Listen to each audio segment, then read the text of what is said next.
Comme je dis toujours, moi, mes élèves, je leur dis l'arbitre, il a raison, pas parce qu'il a raison, mais parce que c'est l'arbitre.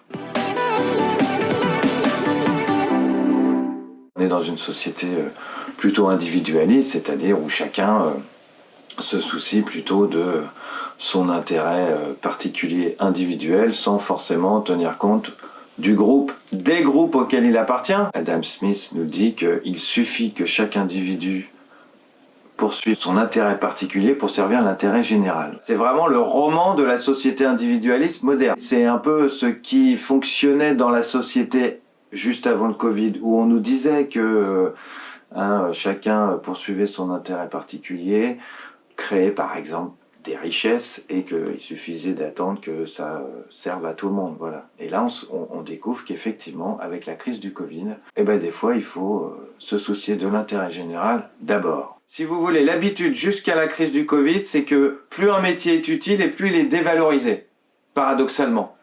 Éboueur, aide-soignant, agent d'entretien.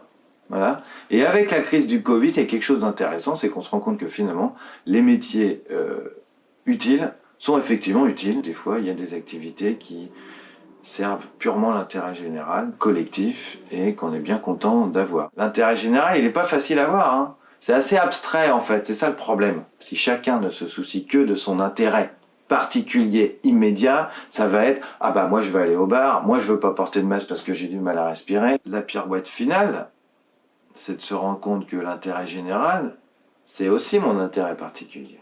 Ce qu'on appelle l'intérêt bien compris, en fait. Voilà, c'est-à-dire se rendre compte qu'à la fin, ne me soucier que de mon intérêt particulier au mépris de l'intérêt général, c'est à la fin nuire à mon propre intérêt. Les joueurs, que ce soit au hand, au foot, au rugby ou au basket, ont quand même tous un intérêt particulier. Soit l'intérêt particulier de leur groupe, que leur équipe gagne, voilà, soit l'intérêt particulier individuel, c'est-à-dire soi-même se mettre en valeur, être heureux d'avoir marqué un but, marquer des points. Il n'a pas vraiment d'intérêt particulier, l'arbitre. Donc il est vraiment là pour servir le collectif. C'est vraiment comme ces métiers de l'ombre. Comment se fait-il qu'on s'étonne devant la capacité de certains à servir un intérêt collectif? Qu'est-ce que c'est que l'engagement? C'est ça. Qu'est-ce que ça veut dire l'engagement? C'est un mélange entre la contrainte et la liberté.